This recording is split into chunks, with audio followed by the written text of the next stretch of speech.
I'm Connor Old, and welcome back to another episode of Old's Oscar Countdown. And this week, I'm going to be breaking down the PGA winners, talking about what they mean for the Oscar races in both Best Picture and Best Documentary. And then later on in the show, I'm going to be doing a full breakdown of who I think are the top 4 Best Picture contenders, what PGA means in terms of affecting them, who still has a chance, will Nomadland obviously sweep it, all coming up next.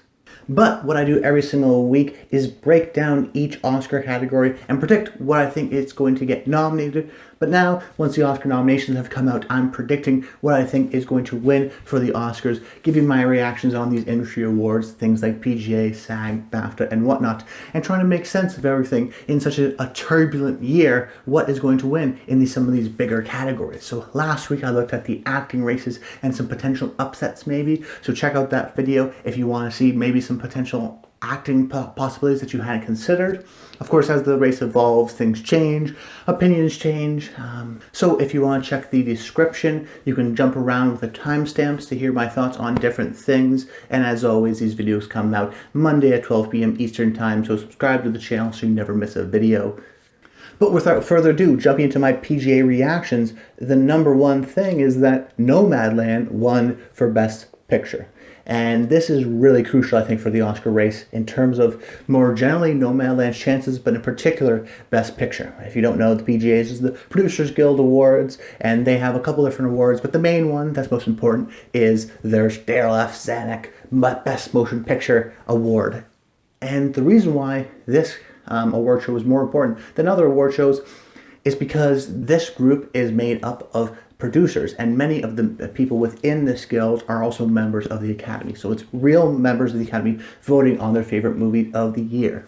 And just like any other category, the Best Picture category has these industry awards that tell us what the Oscars may or may not do. And right now, what they've been telling us is Nomadland. And that's not a huge surprise, but I think its PGA win here is a bit of a surprise, and I think with its win here, it solidifies it as the clear frontrunner, the movie to lose. And you know, in such a crazy year, it is kind of weird to think that the sort of small movie, the sort of frontrunner that came out through the year would win. So now, I said it was a surprise because the PGA usually likes to go with more populist movies, things like La La Land, 1917. So to see Nomadland win here is, I think, a strong sign for its support. So if a populist kind of group like the Producers Guild goes with a movie like Nomadland, then I think a sort of more independent-friendly group like the Academy has even more of a reason to go with Nomadland. As a matter of fact, it kind of makes sense if Nomadland were to win Best Picture. I think it follows the trend of more recently we see winners like The Shape of Water, Moonlight, and Parasite, these independent or foreign films with movies with small budgets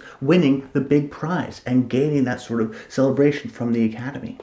And Nomadland really fits into that slot. So in such a weird year, it's kind of odd in another way to say that, oh, there's such a clear frontrunner. I mean, in my opinion, Nomadland is the clear frontrunner. So it's odd to say that, oh my God, it's such a crazy year with COVID and everything and all these rule changes. Maybe there's going to be a big surprise, but seemingly there's going to be stability in the same way that something like the NHL Stanley Cup for this year that happened during the COVID pandemic went to the Tampa Bay Lightning, who was probably definitively the best team. So Nomadland winning here has a great chance for its chances of winning Best Picture. Why? Because really the three groups we look at when predicting Best Picture are the Producers Guild, which already won, the Directors Guild, and which is expected to win, and then the Screen Actors Guild. Now it's not nominated there because the movie is very much not an ensemble, and I don't think the actors would even nominate a bunch of sort of non-actors, of which the movie has many. So that's not necessarily a ding against it, but this could be a situation where it wins PGA, it wins DGA, it wins BAFTA, and then it's the clear frontrunner to win at the Oscars. Now, that's not to say it's going to win, but it has a good chance. And the reason why this is kind of historic and why this is such a good telltale sign is because twofold, really. The first reason is that the PGAs are historically accurate. They have predicted the Best Picture winner at the Oscars 10 out of the last 13 years. Which is an incredible statistic given all the sort of variance, and the Globes aren't even that accurate, neither is BAFTA or anybody really.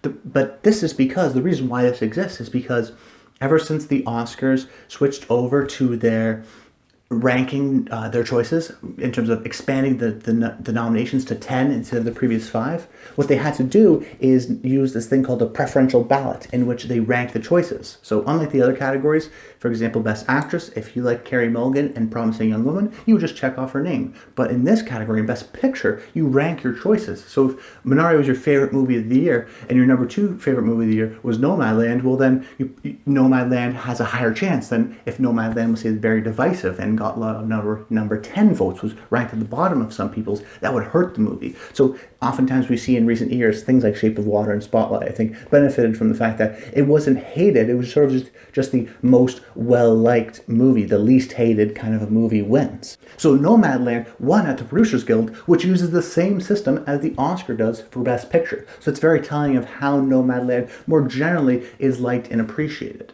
Then the second reason why I think this Nomadland win is so crucial is the fact that it wasn't supposed to win. Like I mentioned before, the PGAs are a more populist group. The fact that Chicago 7 was a sort of a frontrunner, and this was its sort of last stand. If it didn't win this, it has a very small chance, and we'll talk about that movie a little bit later in the Best Picture contenders, because it is still a contender of winning Best Picture. But Nomadland is so far and away of pretty much every other option, in my opinion, because it won here, because it wasn't sort of quote-unquote supposed to win here, and then solidified its strength. I mean, it's been winning everywhere in the critics, in any sort of industry award or industry type of award, like something like the Golden Globes. It's been overperforming a lot of the nomination sections, and I think this really just solidifies as the frontrunner chance, bar none.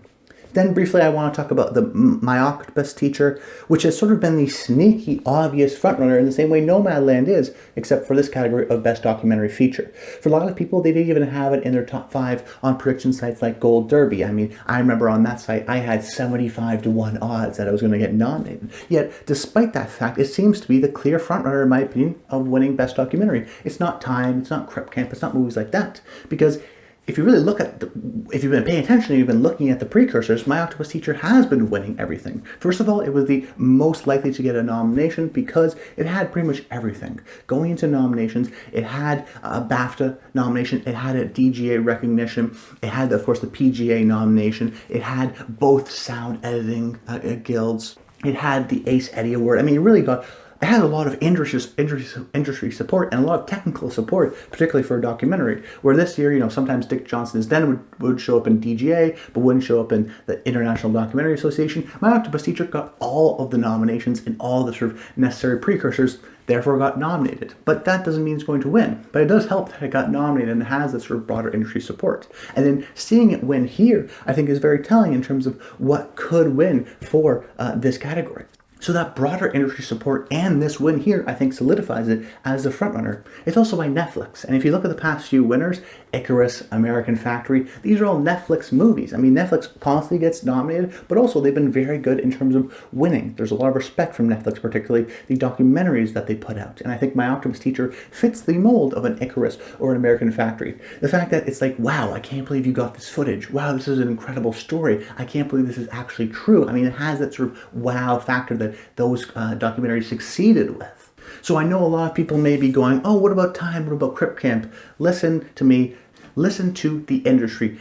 It has been telling us that they really like this movie. It's been nominated everywhere. It's from a major studio in Netflix that does very well at the Oscars and does particularly well in this documentary category. And it just won at PGA. Of course, you may have to look at something like BAFTA and maybe they won't go with it. But if they go with it, I mean, that's a guaranteed win. But even still, if BAFTA doesn't go with it, I still kind of feel strongly that My Octopus Teacher has a significant chance of winning this category come Oscar night. So now jumping into the second part of the video, the Best Picture contenders. I've outlined 3 movies that I think can win Best Picture that is not Nomadland. Now I want to say at the top that Nomadland is my pick of what I think is going to win for Best Picture. I don't expect that really to change unless something drastic happens. It has so many things going for it and the stats behind it that I ultimately have to sort of almost be forced into picking it, but it seems to be the clear frontrunner and I expect it to win multiple Oscars, including Best Picture at the Oscar night. But Similar to how I did last week's episode, there's always a surprise, so let's analyze the surprise and try to predict it before it happens. Where are the surprises most likely to happen versus others? Is Chadwick Boseman a lock, or is someone like Anthony Hopkins a real contender? Talk it out, analyze it, make up your own decisions come Oscar night, but we should have these conversations instead of just saying, okay, Nomadland is the clear frontrunner. That doesn't necessarily mean that we're going to get a surprise. The first sort of knock against it, I guess, before we even go into the contenders, why Nomadland in a way could lose is that, yes, it just won the PGA award, but if you look at the most recent years, PGA predicted La La Land, which didn't win. Last year, it predicted 1917, which didn't win. The Big Short in 2015, it predicted that didn't win. So it's not always this golden bullet guarantee, whatever wins PGA wins picture. I mean, even last year, we saw that. The Oscars still like to do their own thing, and in such a crazy year, they may just go with their own sort of movie because that's the movie that they really like. And maybe they want to give Chloe Zhao Best Director and then reward it in another movie in picture. I still don't see that happening. I still, like I said, believe in Nomadland, but it's still a possibility, and I want to discuss those possibilities because we've seen these surprises on Oscar night, so it's not uncommon for there to be a surprise in this category. So the first contender I've identified, and in my opinion, is probably in the number 2/3 slot, is Promising Young Woman. Now, a big surprise to myself, I wasn't even exactly sure if it was going to get nominated 4 months ago, but has really sort of come on with the nominations at the right time, and is a serious contender. Because if we look at the path to Best Picture, that's something I often look at when I'm predicting Best Picture. When I look at something like Parasite, it won Best Director, won Best Screenplay, it won Best Picture. If you look at a movie like Spotlight or Green Book, oftentimes the screenplay and the picture line up in that way. So I look at Promising Young Woman, in my opinion, it is the frontrunner to win Best Original Screenplay. I think Carey Mulligan is the frontrunner to win Best Actress, and that's a really good combination. If you get a screenplay win and an actor win, and then picture kind of makes sense. We've seen that with Green Book, we've seen that with other movies, that sort of trio or more movies where you get that acting support, you get the sort of writing support, and then ultimately you win Best Picture. So that's a real crucial path, and that's why I think Promising Young Woman has a strong chance. It's also worth noting that it got nominated for Best Film Editing, which is a historically great stat when predicting the winner of Best Picture, that you have to at least get nominated for Best Editing to win Best Picture. So Promising Young Woman has that covered. If it were to win Best Picture, it wouldn't be a huge surprise in the sense that, oh yeah, it has the sort of traditional path. So the acting support factored in with the writing support, and even has some technical support from the industry guilds. It didn't get any real technical nominations aside from something like editing, but we know that the movie is well liked. So they very well could win Best Picture. Now, my big problem with it, though, is that I think the movie's divisive. I've seen the movie, and I've read sort of split audience feedback and even multiple critical pieces that have come out sort of, debating the movie and talking about it because it warrants a conversation in that sense. So my concern is that with the preferential ballot, there may be some members of the Academy that just don't like the movie, and therefore we'll put it at number 8 or number 7, right at the bottom of the list. So that's going to really hurt its chances when it wins. If it were to win Best Picture, it has to be at least sort of more generally liked. And we know the movie is liked because of how many nominations it got. And we know the movie has passion behind it. But does the movie have a sort of more general passion to win Best Picture? I think not, but it still has the traditional path, the path that wouldn't sort of mess up any rules. I could very well see it happening, but I would still be surprised if it won Best Picture because of, I think, just the divisiveness that we've seen from audiences, from some critical pieces. I've seen the movie personally. I can see how it can be a divisive movie in terms of the things it's talking about and its approaches. So I'm worried about that in terms of the preferential ballot, which is why I don't have it, winning Best Picture. Then my second Best Picture contender I identified was Minari. Minari is really sort of that number 2, 3 along with Promising Young Woman because it makes more sense as a Best Picture winner. It has a sort of heartwarming factor and the justice kind of it has the heartwarming factor of a movie like Green Book, although in a very different, more subtle kind of a way. It has maybe the Asian representation of something like Parasite in terms of most of the cast is unknowns, but are really terrific nonetheless. And it's also a movie with a big studio in the sense that A24 has won with Moonlight before. It's gotten multiple nominations. The producer is Dee Gardner, who's won multiple Oscars before. So we know that the movie is well liked and it's surging at the right time and it's nominated for screenplay and director, and maybe it surprises in screenplay and wins Best Picture. That could definitely happen. So those are things sort of going for it. Its heartwarming factor, the type of movie, the people behind it, the fact that it's gotten a bunch of nominations, the fact that it's surging at the right time in terms of popularity, in terms of the amount of people seeing it. I also think with the recent movement of Stop Asian Hate, sort of wanting to, maybe the Academy could send a political message by saying that, we're going to reward another a movie about, particularly in this case, Asian Americans as a sign of support for the Asian community because of the most recent shooting in Georgia. Now, it's maybe not as a huge of a movement as something like Black Lives Matter was earlier in the year, but it is relevant, and they may want to send that sort of a signal.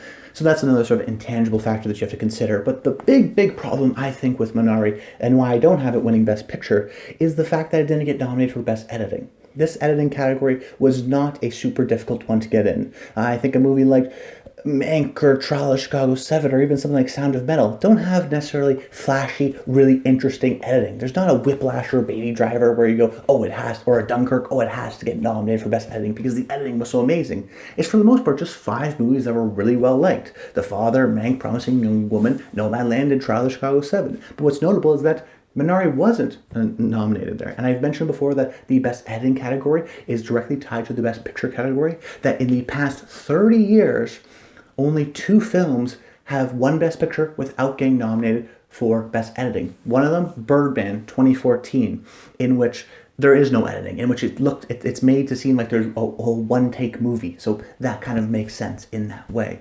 Also, the last one before Birdman was 1980 in Ordinary People. So there's a huge history of movies that don't have flashy editing. Movies like Slumdog Millionaire, well, that's pretty good editing, but something like King's Speech, which is pretty traditional editing.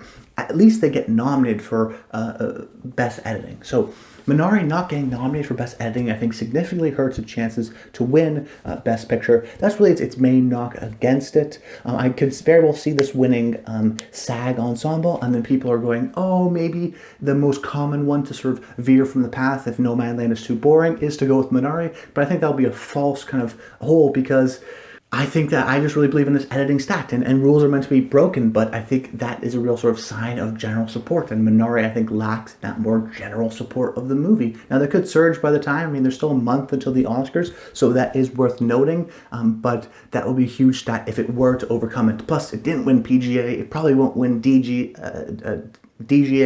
I don't think it was nominated for BAFTA because it's in a separate category, so it's hard to judge there. But I don't think it will have this sort of momentum steam, and that's something like even Parasite did.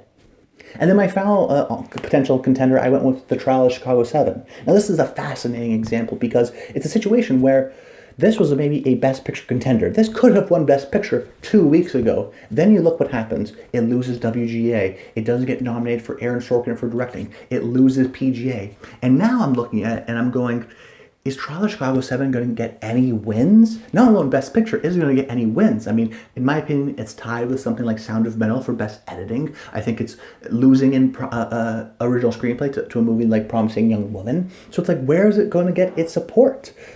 Now, despite that, it's still in a contender of many major categories. I could see it winning editing very easily. I could also see it winning Best Original Screenplay. Now, the fact that it didn't win PGA hurts someone like Sacha Baron Cohen, so his chances decrease. But there could be a situation that I could see that the Oscars and the Academy wants to go something different, something that relates to them. The Trial of Chicago 7 is very much not the frontrunner, and we've seen the frontrunner get knocked off many times before. Movies like La La Land in 1917 have this sort of, oh, everyone's going to vote for that, so I'm going to vote for something else. And The Trial of Chicago 7 could be that movie because it is, in a way, the perfect movie for the Academy. We know that the Academy generally skews older, so that means they're most likely, and American as well, so they're most likely to appeal and relate to the events within the movie. It's also a movie that has a triumphant, kind of righteous, great ending to it. It's got some terrific dialogue and some back and forth with people that they like, with great actors. So Trial of Chicago 7 could also win for Best SAG Ensemble, and then it's still kind of back in the Oscar race. But the fact that it lost WGA, I think, is a real sign. Even something like PGA hurts the movie more generally, and I'm concerned with its chances. I still think it could win because it's on the cusp of very important categories, in my opinion, like editing, like screenplay. So I could see it win for Best Picture and kind of surprise. I don't think that should be watch out for. But the fact that it didn't win PGA significantly hurt its chances. The fact that it didn't win WGA really hurt its chances. So this could be a situation where Trial of Chicago 7 went from a Best Picture frontrunner to not getting a single win come Oscar night. That could very well be the case and would be a shocking instance of that. But despite that, I still think it is a contender of winning Best Picture if, say, it wins Best SAG Ensemble, if maybe early on in the night it wins Best Original Screenplay. I mean, there's always surprises on the Oscars. We've seen that in the past few years. Nothing's guaranteed, so that's why I wanted to do this video, to talk about these potential options. But that's about it, guys. I hope you enjoyed the video. Make sure you stay tuned next week, where I'm going to be continuing to giving my reactions on things, SAG, BAFTA, and whatnot, as those awards come out, and break down the Best Picture categories, and then I'll talk about the technical categories, and just give you some analysis on what will happen throughout this award season. All that stuff is coming, so please subscribe to the channel. That kind of stuff really helps. Like the video and comment below. I'd love to hear your thoughts. Is Nomadland the surefire frontrunner, or do you still believe in maybe a surprise Minari sweep come Oscar night? I'd love to hear that kind of stuff in the comments down below. But until next time, stay tuned.